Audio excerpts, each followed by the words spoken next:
মনে রাখবেন 7টি আমল ছাড়া অর্থহীন। জৈনিক বুজুর্গ দার্শনিক বলেছেন 7টি আমল ছাড়া অর্থহীন হয়ে যায়। 1 নম্বর, পাপ কাজ থেকে বিরত না থেকে আল্লাহর আযাবের ভয়ের দাবি করা।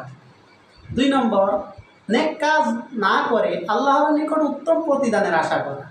3 নম্বর, মজবুত নিয়ত না করে নেক কাজ করার আশা করা।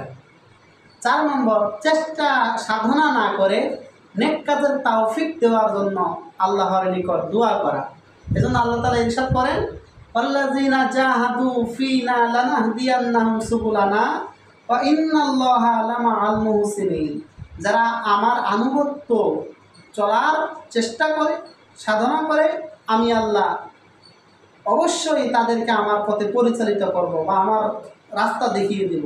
আর নিঃসন্দেহে আল্লাহ সৎকর্মশীল ন্যায়পরায়ণদের সাথে থাকেন, মুহসিনগণের সাথে থাকেন। 5 নম্বর, কৃত পাপসমূহের জন্য অনুতপ্ত না হয়ে মুখে মুখে আল্লাহর নিকট ক্ষমা প্রার্থনা করা। 6 নম্বর, মানুষের সামনে নেক আমলসমূহ খুব সতর্কতা ও গুরুত্ব সহকারে আদায় করা আর একাকী আদায় না করা। 7 নম্বর, আল্লাহ তাআলার সন্তুষ্টির ইচ্ছা অন্তরে না রেখে মেহনত মুজাহাদার সঙ্গে আমল করা। এই 7টি আমল এই 7টি কাজের সাথে সম্পর্কিত, একটা আরেকটাকে ছাড়া পরিপূর্ণ হয় না।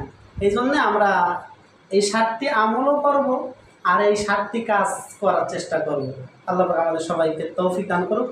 আসসালামু আলাইকুম ওয়া রাহমাতুল্লাহ। আশা করি সবাই শেয়ার করে ছড়িয়ে দিন।